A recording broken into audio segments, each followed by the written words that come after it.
E aí, galera, tudo certo? É o seguinte, a gente tá de volta aqui pra nossa conversa de domingo pra comentar sobre os tópicos que tocaram o nosso coração, ou não, o nosso coração não é muito tocável de vez em quando. Mas o que acontece? Um monte de gente escreveu pra gente desesperado, porque disseram que vão proibir propaganda pra criança no Brasil e vai acabar a programação infantil na televisão. Esse que é o dilema agora da internet. O governo não vai deixar fazer propaganda pra criança, então ninguém vai ter um incentivo pra fazer uma programação infantil, então vai acabar tudo. Eu quero ver Bob Esponja! Eu quero ver Bob Esponja! Não vai ter Bob Esponja, vai? O problema do Bob Esponja é outro, é com a Fátima Bernardes, não é com a lei, não é com o governo, tá?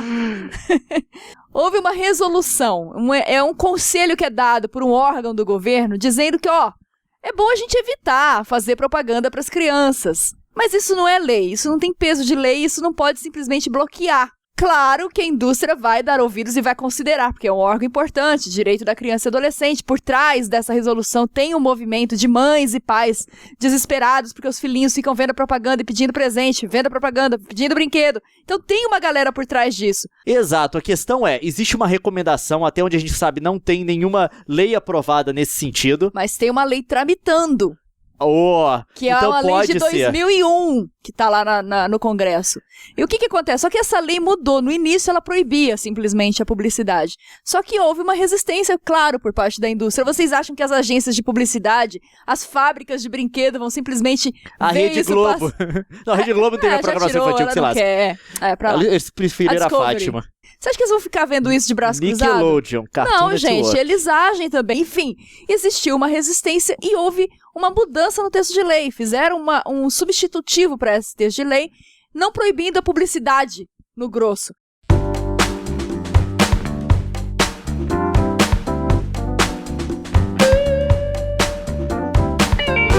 Eu tenho uma visão meio libertária sobre essas coisas de regulamentação do governo. É o seguinte, na minha opinião, você não quer que seu filho fique comprando as coisas? Não compre pra ele não tem salário, você é pai, você escolhe o que o moleque vai ter ou não interessa tanto que ele te pede, você que é obrigado a educar seu filho, não é o governo. Proíbe o moleque de ver televisão se você acha que a televisão é tão nociva. Em vez de ter uma lei aprovada pelo governo nacional, o governo federal, olha o que você pode fazer de melhor, você vira pro seu filho e fala, não. Antes que alguém acuse a gente de agir em benefício próprio, coisa do tipo, essa lei, de fato, se aprovada, mesmo que proibissem a publicidade para criança, ela não afetaria a gente de fato. Por quê? Ela proíbe a publicidade direcionada para criança, não que criança assista publicidade. A publicidade aqui do YouTube, quase a totalidade dela é voltada, tipo, para público juvenil ou público adulto, coisa do tipo, obviamente. Eu não sei a publicidade da galinha pintadinha, que talvez seja infantil, mas não é o caso dos vídeos do YouTube, exatamente. Então, isso não afeta a gente diretamente, caso aprovado, a gente não mudaria nada pra gente, mas obviamente pra galera que quer ver o Bob Esponja. Então é o seguinte, em vez de pedir uma lei pro governo federal, que tal você dizer não pro seu filho? Aí vão dizer, porque vocês não têm filho. Quando nós tivermos, ele vai ouvir muito não, viu? Filho do futuro. Filho do futuro. Você cresceu agora e tá vendo esse vídeo? O que você tá vendo esse vídeo essa hora?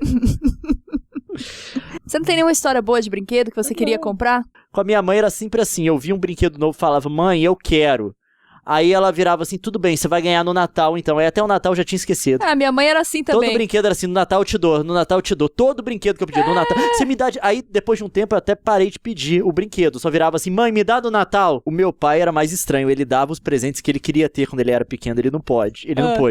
Eu lembro uma vez que ele me deu um Autorama, que ele tinha visto quando ele era pequeno, ele não pôde comprar. Eu nem sabia usar o raio do Autorama, eu era muito pequeno pra isso. E depois, quando eu tava um pouco mais velho, ele me deu carrinhos de... Eu já tava velho, já tenho uns 12, 13 anos. Ele me deu carrinhos de fricção e um tabuleiro de xadrez.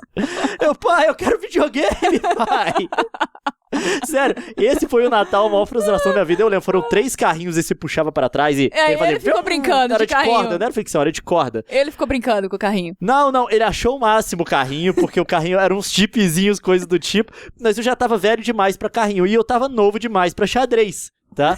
Aí ele me deu um tabuleiro de xadrez que ele viu de madeira, que ele achou bonito, tudo assim.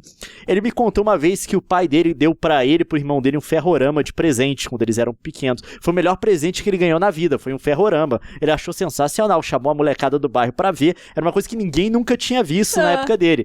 Aí falou que meu avô trancava no porão da casa, tinha um porão na casa dele, um quartinho embaixo, só podia usar o ferrorama com o pai acompanhando, com o pai junto. Putz, é porque o pai também teve a mesma lógica. E o pai dele morria e não podia trazer as crianças da rua pra brincar e tudo, porque o pai achava que ia quebrar. Então, pra ele brincar, era com hora marcada, ele descia do porão, o pai montava um negócio pra ele, ele pegava...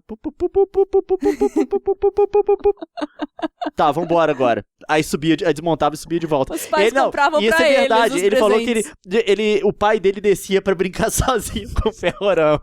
Ai, meu Deus, Leon, o que você vai fazer, Leon? Meu filho não toca no Neo Geo. Só com a sua presença. Filho, no aniversário de 3 anos, ele vai ganhar uma máquina de fliperama. Só que ele não vai poder brincar, ele não vai alcançar no controle. É dele, tá lá. Eu vou ter que usar até ele poder ter idade, mas tá lá, é dele. Quando ele quiser, é dele. E eu deixar. Eu não lembro de propaganda, eu não lembro de propaganda de brinquedo, sinceridade. Eu lembro de alguns brinquedos que marcaram a minha infância. Que era uma zebra de borracha, daquelas que fazia fui, sabe? Que apertava e fazia barulho. Qual foi o brinquedo que você nunca teve, que você queria ter? Na verdade, assim, eu não tive muito brinquedo mesmo. Eu lembro de poucos brinquedos. Minha mãe comprava muito... eram brinquedos artesanais. Eu tinha, por exemplo, um Snoopy que foi feito de isopor, de umas senhoras que trabalhavam no bairro, entendeu? Num armarinho artesanal. Mas o meu brinquedo preferido foi o Sniff, que é o que marcou a infância inteira. Quando eu era menor, eu tive uma Emília, uma zebra e uma boneca careca. Daquelas carecas, sabe? Aquele bonecão careca. Tá. Aquilo é meio assustador, né? Bastante. Eu tive um daquele. Teve uma época que minha irmã tinha tanto bicho que ela começou a ter medo dos bichos. Ela viu o filme do brinquedo, aquele brinquedo assassino. Aí ela começou a tirar as bonecas do quarto pra dormir. Uma fase meio estranha da vida dela. Mas eu não lembro de nada que eu tenha pedido pra minha mãe por propaganda. Sabe qual que é a maior propaganda? Se querem proibir, proíbam isso. A coisa que faz a criança mais pedir as coisas quando você vê na mão do amigo. Tá? Pior. É pior que televisão. O que eu queria ter na infância que eu nunca tive, eu poderia ter tido. Não tava longe, assim, da faixa de preço das coisas que minha mãe comprava, tá? Era um lango-lango. Eu nunca tive um lango-lango, Lango-lango é esse bicho esquisito. O meu primo ganhou um lango-lango. Eu ia no Rio, na casa dele, ele tinha um lango-lango. E eu vi Super Xuxa contra Baixo Astral e apareciam os lango-langos a parte do deserto, tá? Eles tiravam areia de cima das plantas. Será que eles faziam uns trecos desses, tá? Eles eram do bem. Aí... Eu nunca tive um lango-lango. Relancem o lango-lango, eu vou comprar todos os lango-langos, velho. Vou pendurar atrás de mim aqui os lango-langos, tá? Quando eu fiz uns 12, 15 anos, aí começou a época dos jogos. Aí eu tinha jogo de tabuleiro. Banco imobiliário. A única que eu tive, acho que foi Jogo da Vida. Foi o único que eu tive, assim, que eu lembro. O Jogo da Vida eu não tive. Eu queria ter tido o Jogo da Vida. Por que eu comprei o Jogo da Vida? Eu fui em São Paulo, na casa dos conhecidos da minha mãe. Eles jogaram o Jogo da Vida, eu participei. Falei, mãe, é muito legal o jogo, deixa eu explicar pra você. Aí eu fiquei um dia inteiro pendurado na minha mãe, tentando falar pra ela do jogo, e ela não entendeu nada. Mas ela eventualmente comprou o Jogo da Vida. Eu queria muito um cara a cara. Lembra do cara a cara? Telec. Cara a cara, que tinha as pastilhinhas de plástico com o desenho de umas figuras. Aí você tinha que descobrir qual era a figura do seu oponente, adivinhando pelas características. Eu era muito boa. Mas eu jogava todo dia, porque minha melhor amiga tinha um cara a cara. Então, assim, eu não precisava ter. Eu jogava com ela. Publicidade não é tão ruim assim. Não, desde que você saiba ser pai e mãe. Coisa que você tem que saber falar não. Aí tem um monte de mãe que não sabe falar não, e pai também. Aí vira assim, não, vamos pedir pro governo proibir. Então, galera, eu acho que é isso. Esse foi o nosso bate-papo aqui de domingo com vocês. Coloquem aí nos comentários a sua opinião sobre isso. Eu quero ver a opinião diversa das pessoas sem ofender ninguém. Lembre-se que todo mundo tem o direito de ter sua opinião. Zaz, tá? Isso você lembra. Igual algum desenho da She-Ra deve ter ensinado pra você, só que você não prestou atenção no Corujito. Então, eu vejo vocês na próxima. Largue aí um joinha pra ajudar na divulgação do vídeo. Não deixa de avaliá-lo. Se inscreva no canal se você não tá inscrito. Até mais. Tchau. Por hoje é só, pessoal.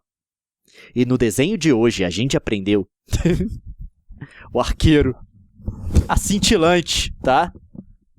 O vassourito. Eu não lembro do... lembrei do Vassourito. Quem não lembra? Como assim do Vassourito? Lembrei do Vassourito, lembrei. Mas eu gostava mais do He-Man mesmo. Você lembra do Gyodai? Não conheci Gyodai. Era do Changeman. Não, eu não pegava manchete na minha casa. Que infância triste. Mas pegava DuckTales. E os Animaniacs. Um dia eu aluguei a fita do DuckTales, foi a frustração. porque quem fazia a dublagem da fita era diferente de quem fazia da televisão. Aí é ruim. Então a música era diferente e as vozes eram diferentes também. Eu não entendi o que estava Por que não acontecendo. uniformizam, né? Aí, tá vendo? O governo devia proibir esse tipo de coisa. Exatamente. Aí, pais e mães. Tchau.